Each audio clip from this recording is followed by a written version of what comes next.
Movie ఎందుకు వచ్చింది? సరైన పెంపకం లేక. బాగా అర్థం చేసుకోండి. అందులో ముస్లిం అమ్మాయి పెర్ఫెక్ట్ గా ఉంది, క్రిస్టియన్ అమ్మాయి పెర్ఫెక్ట్ గా ఉంది, వాళ్ళ మతాచారాన్ని పాటిస్తుంది.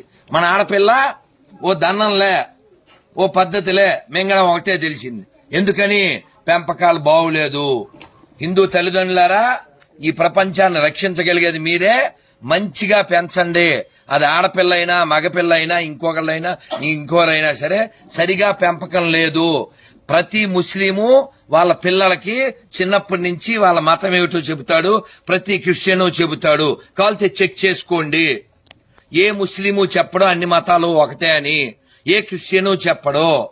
దరిద్రులు ఒక్కలే చెప్తారు, ఆ దరిద్రులు మనలోనే ఉంటారు.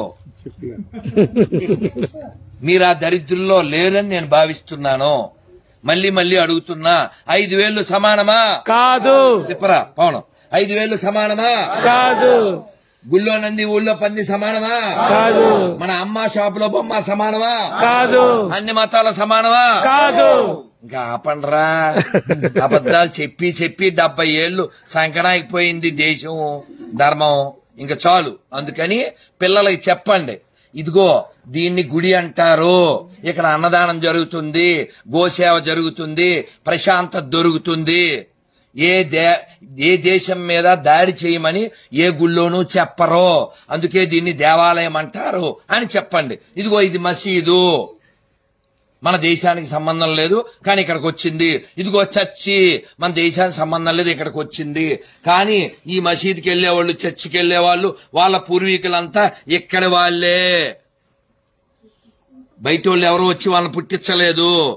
కాబట్టి మీరు రంజాన్ వచ్చినప్పుడు, బక్రీద్ వచ్చినప్పుడు ఈద్ ముబారక్ అని ఈదీకి వెళ్ళి చెప్పక్కర్లేదు. అర్థమవుతుందా? మీకు ఎవరైనా ఒక ముస్లిం ఎవరైనా వచ్చి హ్యాపీ సంక్రాంతి చెప్పారా? హ్యాపీ ఉగాది చెప్పారా? మీరెందుకు సంకనాగుతారు?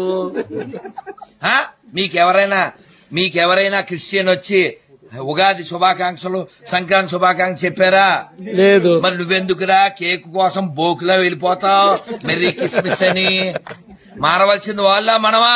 మనం. మాట్లాడాల్సింది మనమా కాదా? మనం. ఆలోచించాల్సింది మనమా కాదా? కాబట్టి మనం మారితే ప్రపంచం మారుతుంది. గుర్తుపెట్టుకోండి, భారతదేశం మాత్రమే ప్రపంచాన్ని రక్షించగలదు. భారతదేశం మాత్రమే ప్రపంచాన్ని సుఖంగా ఉంచగలదు. భారత్ బాగుండాలంటే హిందువులు బాగుండాలి. ఎందుకంటే మన ఒక్కలమే చెప్తాం, సర్వే జన సుఖనో భవంతు, సర్వే జన సుఖనో భవంతు, సర్వే జన సుఖనో భవంతు. This is only possible by Hindu thinking, Hindu philosophy, not possible by any desert religions. వాళ్ళకి నీళ్లు లేవు, వాటర్ లేనోళ్ళు, మ్యాటర్ లేనోళ్ళు. వాళ్ళ పుస్తకాలు ప్రపంచానికి ఏమిచ్చిని? అశాంతినిచ్చిని, యుద్ధాన్నిచ్చిని, హింసనిచ్చిని.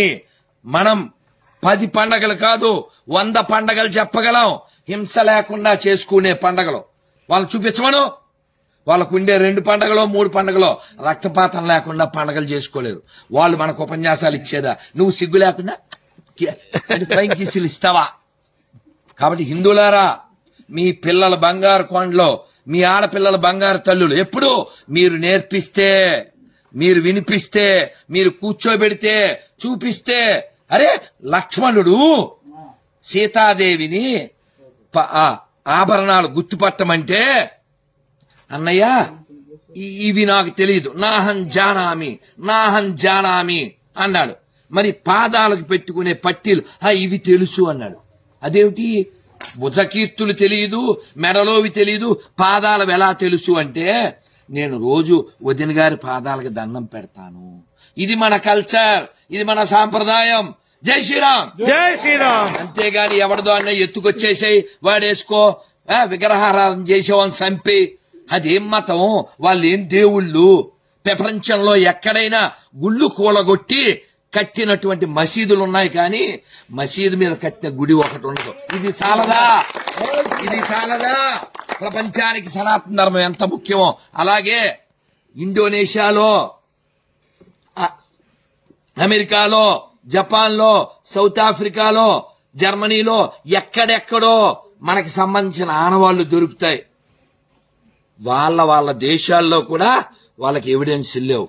ఎవిడెన్స్ లేని మతాలు మనకు అవసరమా? లేదు. ఎథిక్స్ లేని మతాలు మనకు అవసరమా? లేదు. ఎథిక్స్ లేని మతాలు మనకు అవసరమా? వద్దు. వాటర్ లేని మతాలు మనకు అవసరమా? వద్దు. అరే కడుక్కోవడానికి నీళ్ళు లేని వాళ్ళు మనకేందిరా చెప్పేది? అన్నం లేని వాళ్ళు మనకేందిరా చెప్పేది? గుడ్డ కట్టుకోవడం రాని వాళ్ళు మనకేంటిరా చెప్పేది?